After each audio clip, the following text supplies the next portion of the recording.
What if I told you there are towns in America where you can retire on Social Security, live mostly off-grid, and pay less in monthly expenses than most people spend on streaming services and coffee subscriptions combined? Not theoretical towns. Not fantasy communes where everyone wears hemp and argues about moon phases. Real towns, with post offices, dollar stores, and people who've quietly figured out how to live on $1,500 a month without feeling like they're losing. These aren't the places real estate investors talk about. They're not on anyone's top 10 retirement destinations list. They don't have golf courses, luxury condos, or waterfront views that cost more than your entire working life. What they do have is space, silence, low expectations, and a surrounding rural landscape where living off-grid isn't a rebellion. It's just how some people prefer to handle electricity, water, and the general chaos of modern dependency. And the wildest part? Social Security actually works here. Not as a supplement to your other income.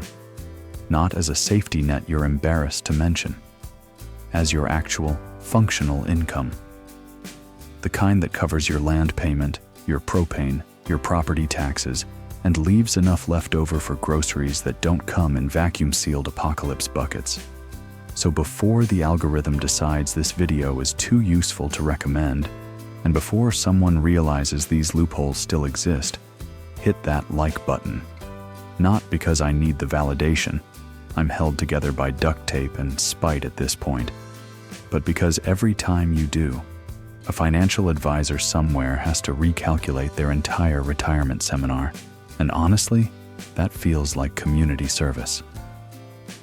All right, let's talk about the 10 towns where Social Security retirement and off-grid living quietly coexist like two neighbors who wave but never ask questions.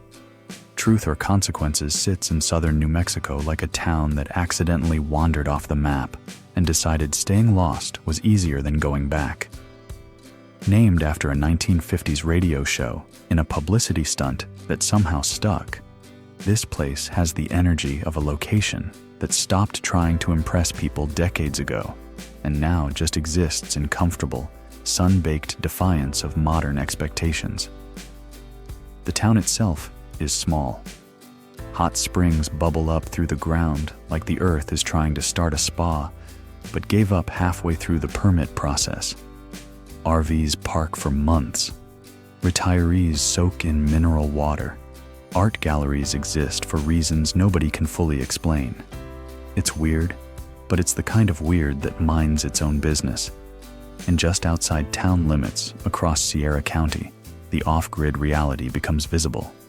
Small parcels of land, solar panels tilted toward a sky so blue it looks photoshopped, trailers, tiny homes, cabins built by people who watched too many YouTube tutorials and not enough OSHA videos, wells, septic systems, propane tanks sitting beside homes like loyal pets. This isn't hardcore survival off-grid, it's practical off-grid. The kind where you still drive into town for groceries, but your electric bill is zero because your roof generates your power and your well pump runs on sunshine and stubbornness. Social Security income here doesn't feel stretched, it feels functional. Land is cheap enough that people buy outright or finance on terms so relaxed they border on theoretical. Property taxes are low enough to make you check the bill twice thinking they forgot a zero. And the cost of living drops so dramatically once you stop paying utility companies that your monthly budget starts feeling like a typo from a more generous timeline. Of course, New Mexico heat is not subtle. Summer here is aggressive. The sun doesn't warm you, it interrogates you. And isolation is real. Your nearest neighbor might be far enough away that smoke signals would be more reliable than Wi-Fi. But for people who came here specifically to stop being accessible, that's not a bug, it's the feature. Truth or Consequences teaches you something important about retirement. You don't need a beachfront condo to live well. You need a place where your dollars stretch, your independence is respected, and nobody cares if your house runs on batteries and rainwater as long as it doesn't fall over.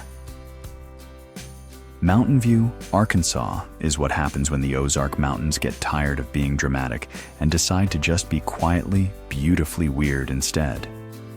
This town sits in Stone County, surrounded by forested hills, winding roads, and the kind of landscape that looks like it was painted by someone who only owns green crayons. It's the self-proclaimed folk music capital of the world, which is both charming and slightly concerning, depending on how you feel about banjos. But past the town square, past the craft shops and the weekend tourists pretending to understand dulcimers, the real story unfolds across the surrounding county. Land here is affordable in a way that makes coastal retirees weep. Small parcels, timber, streams that actually have water in them, and a deep, unspoken culture of people who built their own homes, drilled their own wells, and haven't paid an electric bill since the Clinton administration. Off-grid here doesn't look like a statement. It looks like a cabin at the end of a gravel road. Solar panels half hidden under oak branches, a wood stove that handles winter, a garden that handles summer, chickens that handle entertainment and occasionally breakfast. Social Security income works because the math is simple. Buy land outright for what a used car costs in California. Build small, build smart, pay property taxes that feel like a suggested donation.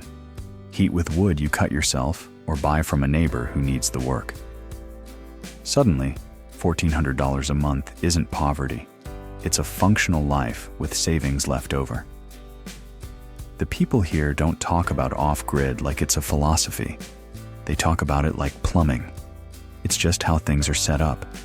You handle your own power, your own water, your own waste, and in return, the systems that normally extract monthly fees from your existence quietly leave you alone. Of course, Arkansas has personality. The humidity can feel like being hugged by a warm, invisible jellyfish. The roads sometimes look like they were paved during the Eisenhower administration and haven't been touched since. And if you need a hospital, you'll want to plan ahead and maybe bring snacks. But Mountain View offers something rare in American retirement, a place where Social Security isn't a supplement. It's enough.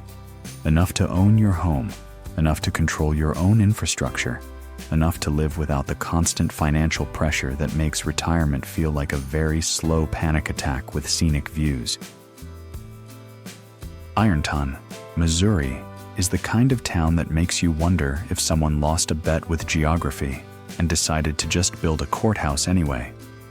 This is the Iron County seat, tucked into the southeastern Missouri hills, like a footnote someone forgot to delete. The population hovers around 1,400 people, which is large enough to have a Dollar General and small enough that everyone knows when you buy toilet paper in bulk and draws their own conclusions. But Ironton isn't the destination, it's the anchor, the place you list on mail forms, the place you drive to when you need a building permit, or, more accurately, when you realize the county doesn't actually enforce much outside town limits, and you probably didn't need to drive in at all. The real story is in the surrounding land. Iron County, old timber land, old mining land, land that was useful once and now sits quietly, waiting for someone who wants space more than they want municipal services. This is deep, rural Missouri. Not the wine country Missouri tourists pretend exists. The Missouri where roads turn to gravel, then dirt, then suggestions. Where off-grid isn't a lifestyle brand. It's what happens when the power company decides your driveway is too long to justify the cost of running a line. People here live in cabins, manufactured homes, converted barns, and structures best described as ambitious. Solar setups, wells, septic systems installed by someone's cousin who swears he knows what he's doing, wood stoves, propane, rain barrels, the full off-grid starter pack. And Social Security income works because nobody here is trying to impress anyone. You're not competing with vacation homes or Airbnb investors. You're competing with deer, and the deer aren't making cash offers. Land prices are so low they feel like clerical errors. Property taxes are low enough that you could almost forget to pay them. though you shouldn't, because even Missouri has standards. And the cost of living drops so far once you remove monthly utility bills that retirement starts feeling less like managed decline and more like a life you can actually afford to live. Of course, this is Missouri. Weather here has opinions. Summer is hot and sticky. Winter shows up with confidence. Spring brings storms that look like they're auditioning for a disaster movie. And if you need specialized medical care, St. Louis is a drive that requires mental preparation. But Ironton teaches you the same lesson as the other towns on this list. Retirement doesn't require luxury. It requires math that works. And when your housing is paid off, your power is free, and your taxes are low, the math works on Social Security alone. Welch, West Virginia sits in McDowell County like a town that survived the apocalypse and decided not to mention it to anyone. This was coal country. Emphasis on was. When the mines closed, the economy didn't just slow down. It collapsed, packed its bags, and moved to a state with better infrastructure. What's left is a place where survival looks different, quieter, harder, and weirdly more affordable than almost anywhere else in America. The population of Welch has dropped so dramatically that the welcome sign feels optimistic. Buildings sit empty.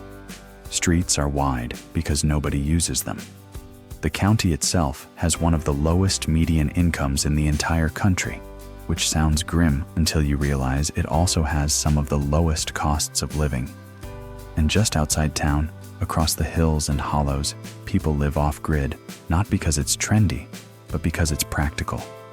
Old family land, trailers on foundations, cabins built from reclaimed lumber and determination, wells drilled by hand, solar panels bolted to roofs that have seen better decades. This isn't Instagram off-grid. This is Appalachian off-grid. The kind where you heat with coal or wood because that's what's available. The kind where neighbors help each other because the nearest Home Depot is an expedition. The kind where Social Security income is often the most stable money in the entire community. Land here is almost free. Not metaphorically, literally. Parcels sell for thousands of dollars, sometimes less. Property taxes are negligible. And the cost of living is so low that retirees from other states move here and feel like they've discovered a glitch in the economic system. Of course, McDowell County isn't easy. The infrastructure is rough. Jobs are scarce. Medical care requires travel. The region carries decades of economic trauma that doesn't just disappear because housing is cheap, but for retirees who want space, silence, and the ability to live on Social Security without feeling like they're failing, Welch offers something important. A place where your income isn't judged, where land is accessible, where off-grid living is so normalized that nobody calls it that. They just call it home. Altus, Oklahoma sits on the flat southwestern plains like a town that looked at the horizon and said, "Yeah, that's far enough.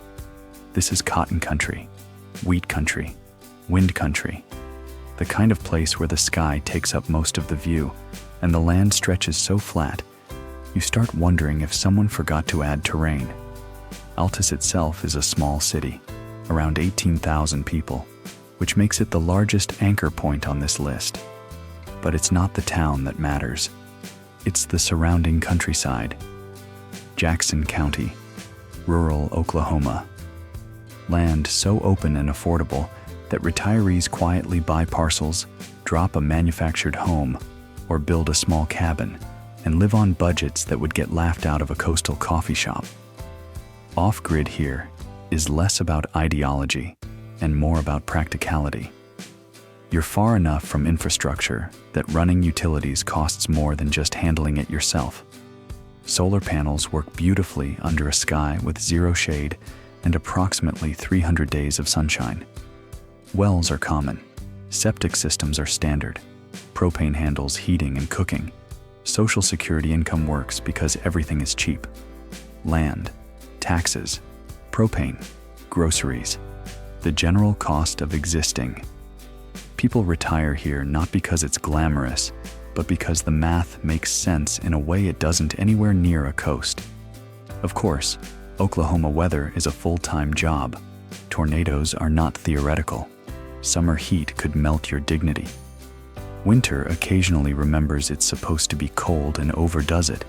And the wind, dear God, the wind, is a permanent presence that will rearrange your outdoor furniture, your plans, and occasionally your belief system.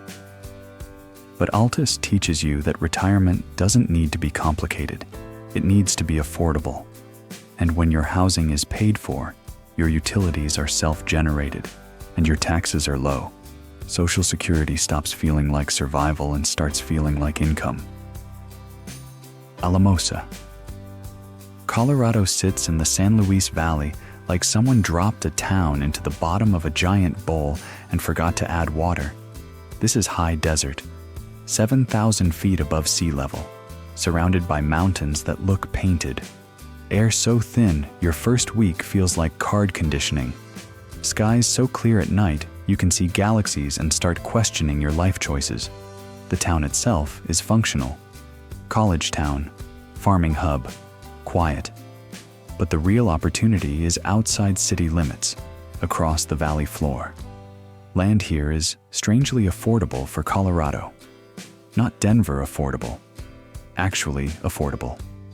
Parcels large enough to build on, far enough from neighbors to avoid judgment, and legally loose enough that off-grid living is quietly common. Solar power works beautifully at this altitude. The sun doesn't just shine, it commits. Wells tap into aquifers. Septic systems are standard. Propane heats homes that need heating approximately 9 months a year, because Colorado winter is not a suggestion.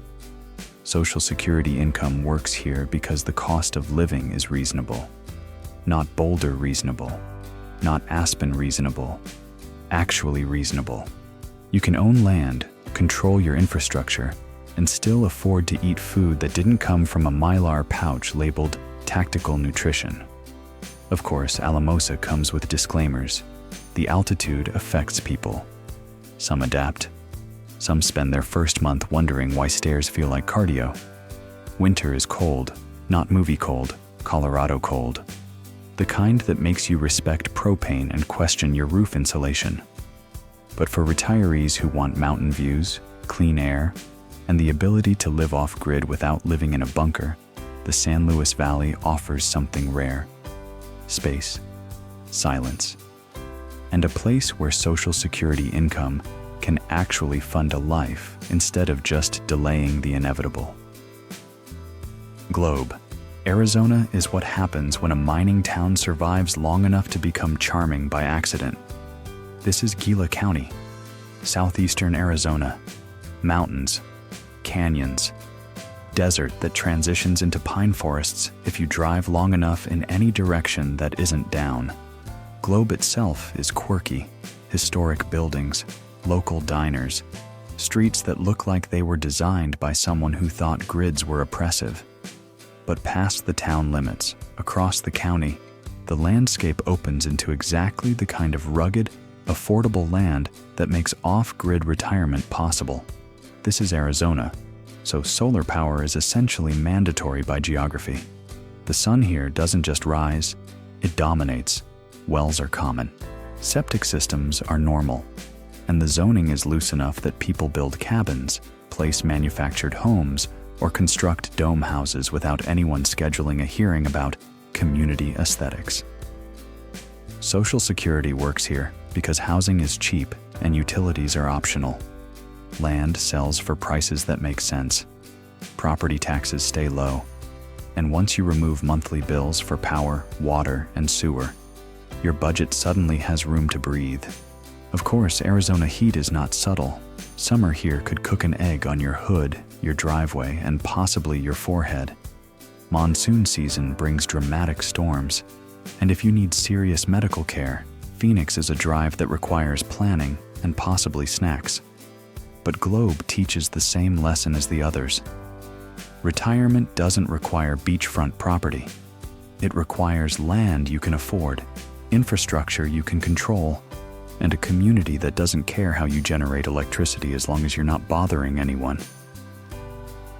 Butte, Montana sits in the northern Rockies like a town that survived a century of boom and bust and decided stubbornness was a viable economic strategy. This was copper country. The richest hill on earth, they called it. Now it's a town surrounded by old mines, big views, and land that's affordable because nobody's competing for it except elk and people who think winter builds character.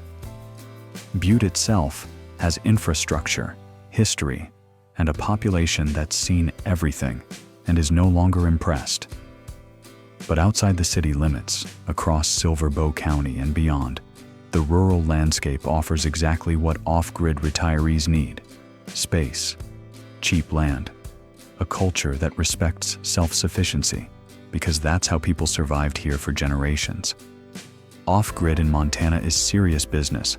Solar works, but winter tests it. Wells freeze if you're not careful. Heating requires wood, propane, or both. This is not soft off-grid. This is Montana off-grid, where you respect the weather, or the weather reminds you why you should. Social Security works here because land is cheap and property taxes are low. You can buy a parcel outright, build small, insulate well, and live on an income that wouldn't cover rent in a coastal city. Of course, Montana winter is not a season.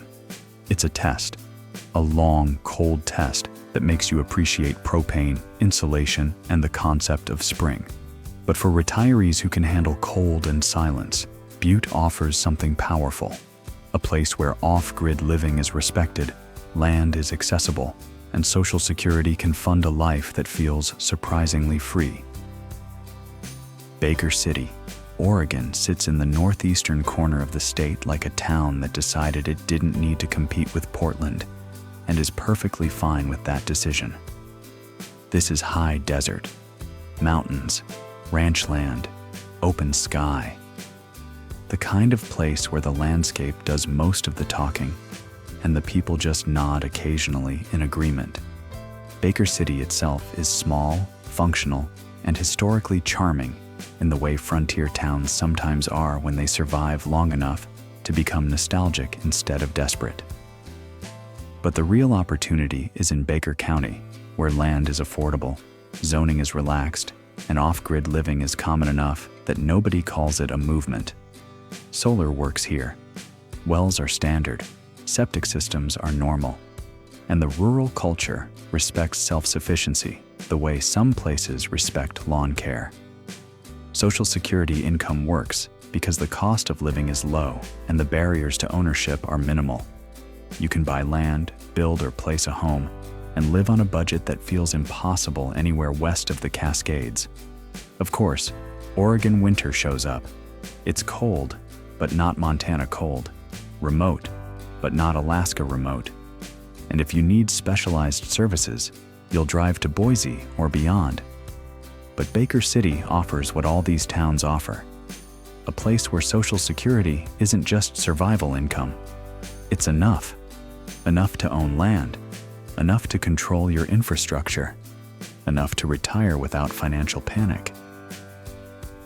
Hancock, Michigan sits on the Keweenaw Peninsula in the Upper Peninsula like a town that watched the rest of America modernize and politely declined. This is copper country, snow country, Lake Superior country, the kind of place where winter lasts longer than most people's attention spans and locals measure snowfall in feet, the way other places measure rainfall in inches. Hancock itself is small, cold, and Finnish, very Finnish. You'll see saunas, pasties, and a cultural stubbornness that treats winter like a personality trait. But outside town, across Houghton County, the land offers exactly what off-grid retirees need: space, affordability, and a culture that respects people who handle their own infrastructure because that's how half the county already lives. Solar works here, but winter tests it. Wells work but need to be protected from freezing. Heating is serious business: wood, propane, or both. This is not casual off-grid. This is Michigan winter off-grid, where preparation isn't optional. Social Security works here because land is cheap, taxes are low, and the cost of living is minimal. You can own outright, build small, insulate heavily, and live on an income that wouldn't cover rent elsewhere.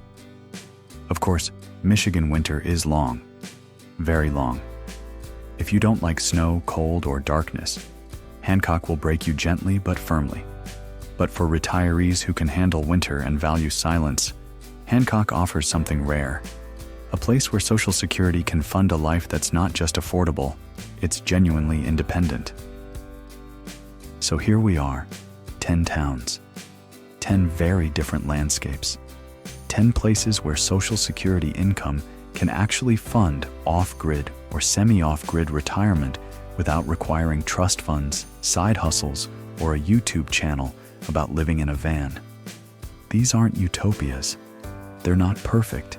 They're remote, sometimes harsh, occasionally inconvenient, and culturally specific in ways that won't appeal to everyone.